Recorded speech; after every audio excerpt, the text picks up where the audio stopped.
All right, class, old students. All right, so we're gonna review a little bit, and then we're gonna play a soccer tip race where you guys will review some of the things we've already learned before. Then we have a seminar discussion over concussions in the youth and playing football. Whether or not children and kiddos should be playing football at the risk of concussions, which could in fact lead to permanent developmental problems later in life, emotional control, all those other things that are controlled by the frontal lobe, and which is where it is most deeply impacted because all the front hittings constantly over and over again. And then maybe a Phineas Gage video, and then maybe a split brain activity, and then if you have time, a Kahoot review, and then we'll be done for today. All right? So thank you for showing up today. All right, so what we're going to do now is that we're going to play the soccer tip race. What you guys should have access to with your phones right now is questions. Line. All you got to do, someone started early. I'm sorry, I've been waiting. Ready, set, go.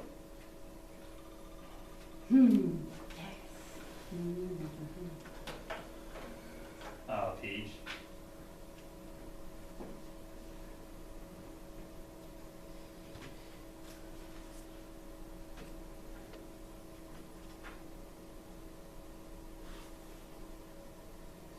Ooh, lime and magenta. Magenta just took the lead.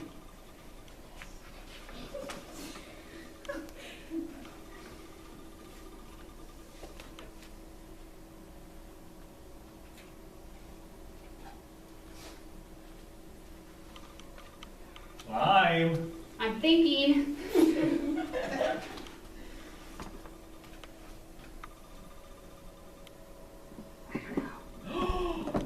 I got it right. That's a good moment. I'm a terrible teacher. Shh.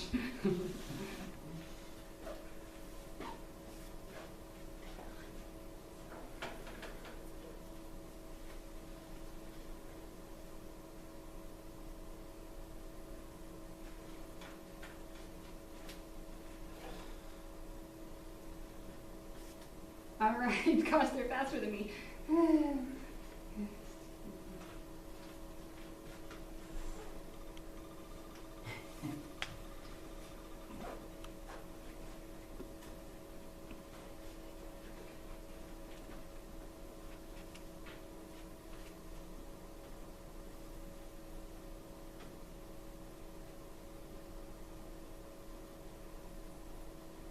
This is nail biting.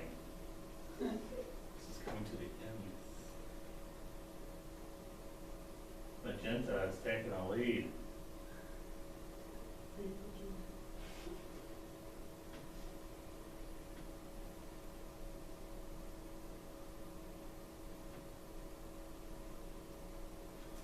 You misspelled a whole bunch of stuff. Oh my goodness.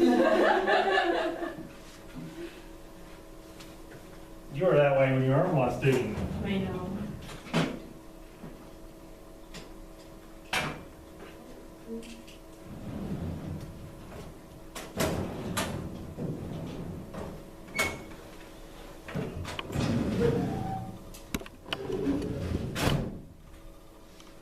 I missed one. Good. Sorry, Steve. It was good. I was 100%.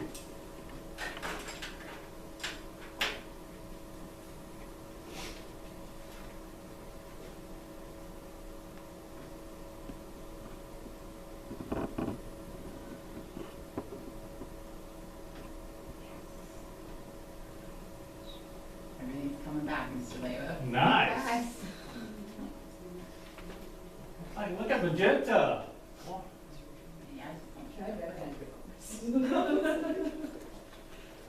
Hey, Christian.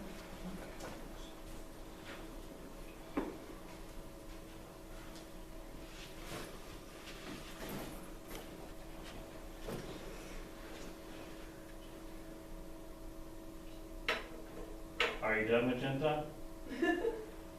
Oh, Mrs. Hugger might win. Oh, What's happening here?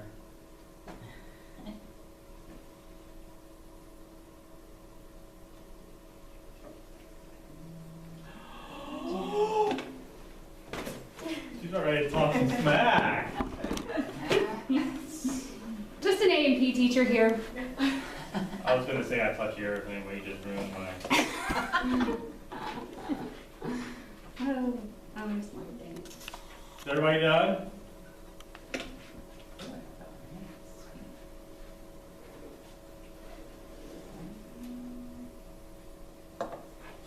I don't know if she.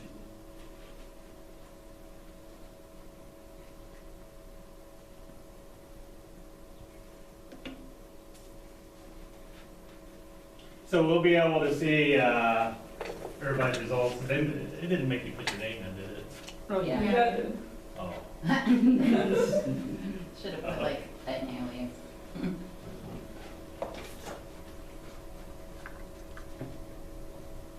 That's all right. I think I can hide the names. We already know Hugger won.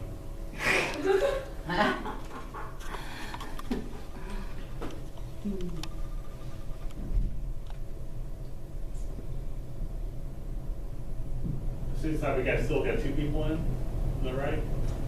It says it's competing, waiting for the next one. Oh, okay. All right. So I think we're done. Yeah. All right. Good. Congratulations, Mrs. Hugger. Thank you. Let's give reports to see how well you guys did. There you go. We got 85%. 50, 50, 60, and 90%.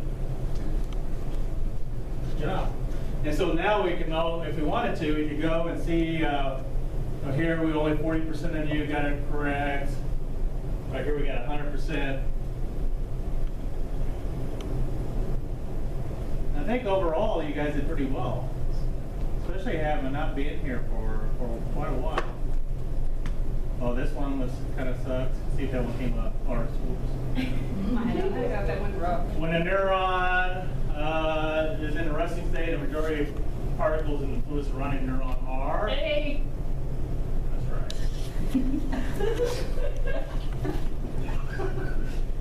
All right, so most of you got that one incorrect, but that is okay. We would review that later on and figure out why we got that one. Alcohol, that one should be somewhat easy. Me. All right, that's a present. How's L-Dopa? L-Dopa is a drug, I don't a think pill. this is one I missed. Yeah. All right, how is it effective in Parkinson's disease? Oh, no, I got this right. Relaxes the muscle. No, it's Yes, that's right. It increases the level of dopamine Oh. in the brain because if That's you have what it too is. little dopamine, you're more likely to have Parkinson's disease and tremors and stuff like that. And if you have too much dopamine, what mental illness might you have? Too much dopamine? Too much dopamine. There is a mental disease. Terrible, terrible mental illness. A physical brain disease. Not Parkinson's, that's when you have too little. Oh. Schizophrenia. Oh. Schizophrenia, right? So 6 times the amount of schizophrenia, right? A person's more likely to have, or schizophrenia. 6 times the amount of dopamine, more likely to have schizophrenia. This is why it's very important that people with schizophrenia kind of stay away from drugs that may increase the dopamine levels in the brain. Okay? And so we would go through here and see which ones you guys really wanted to work on. Most of these are about neurotransmitters, endorphins, or natural pain relievers. All these come back to you? Mm-hmm. All right, very good. All except for that one drug. The purpose of the myelin sheath, the thing that covers axon and insulates it from other electrical disturbances. And you guys remember, what's the disease that is caused by your own immune system attacking the axon or the myelin sheath? MS. MS, multiple sclerosis. A lot of us know people who have MS. They usually have an MS walk every year. I used to have somebody with MS come in here and talk with the group. I don't know if some of you guys were able to. Sadie Copes, okay, she used to come in here and she had all these prompts to make you imagine what it was like to have MS. And anyways, if you have to, what happens is you take this medication, then when you inject it, your immune system attacks the medication instead of attacking your own myelin sheath. So it's kind of like a diversion that goes into your immune system. Can you get addicted to that too, just like every other? I don't think it causes a high or anything like that. So it would last longer, right? Is that what you're saying? For the yeah, solution? yeah, it just attacks the medicine and leaves your myelin alone. You hope. It's very expensive. Do people get cured? I mean, not cured, but like, it's better. It's better. It slows the progression. It's slowly degenerative disease Yeah, that just gets worse with over time. well, with the dopamine, you're gonna get addicted to it. Dopamine, yes, slowly over time, the effects of the dopamine medication are not as good as they were. No. Yeah, that's right. All right, so thank you for doing that. If you want to, I can send you your results. But this also goes towards my email, and so I can see all this thing and see how well you did and see what we need to go back in. All right, next, what we're going to do is I would like for you guys to like be in a little circle. And this is when like a student goes, this sucks. Do we need a pen? Oh, you might. I don't know. Well, why not be in a group? And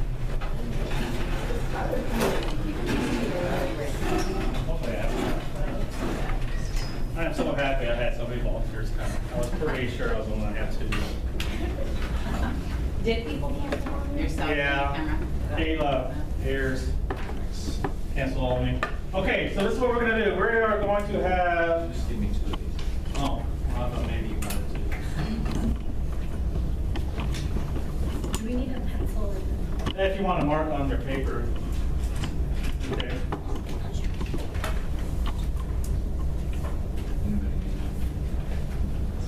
So we go until 10 o'clock. Is that all right with most people? Except for Not sure about that. 9:40, you said 40 minutes. Originally, I did said 8. yeah, that's what I see. Yeah. See. No, it's not a response. We have an out of control student. I also have 2 of these. Oh. An extra pen or pencil? Yeah. Actually, Okay, remember we were talking about in class how concussions is not just, it's a bruise on the brain. You might wanna- It's a bruise on the brain, okay? Actually, it's 2 bruises on the brain. Because what essentially happens when someone gets a concussion, your brain ricochets inside your skull, okay? So if you get hit up front, right, your frontal lobe gets a bruise, and then it ricochets to the back, and your occipital lobe could potentially get a bruise as well. Okay, so you get 2 bruises on both sides. Okay, so if you guys had a concussion before, like on the back of your head, see stars, right? Or if you get one in front of your head, you kind of act kind of silly a little bit.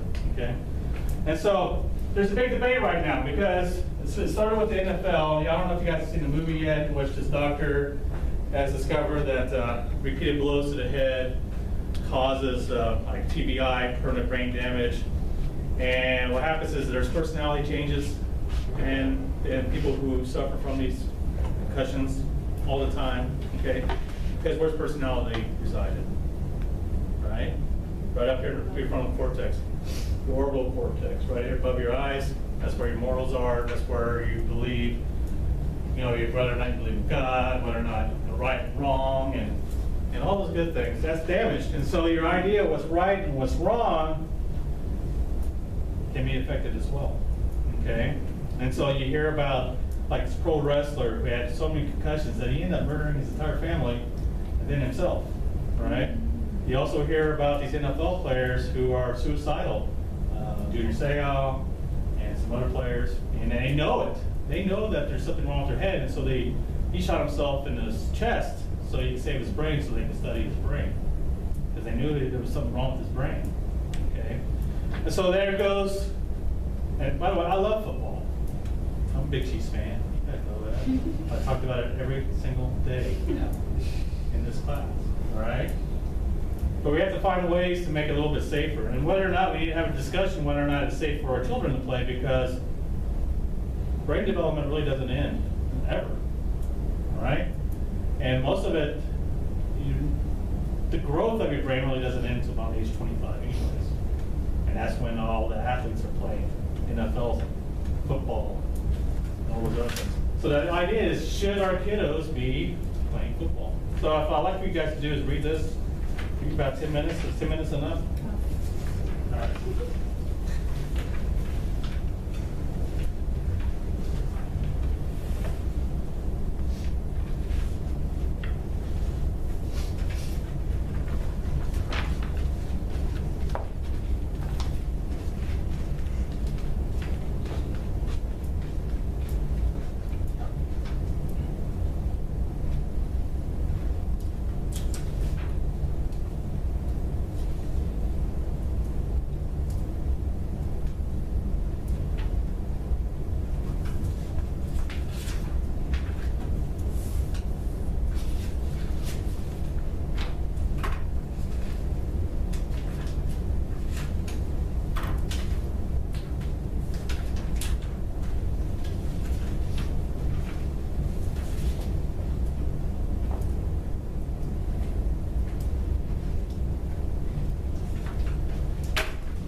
Birds are pretty great. There's one at the tutoring lab at ESU over Trio where I used to work. Yeah.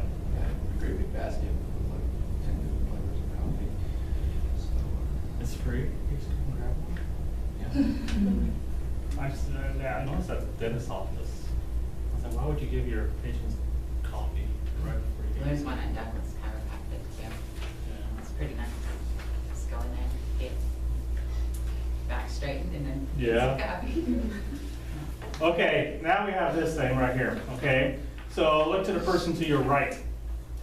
That's the person you'll be scoring. Okay?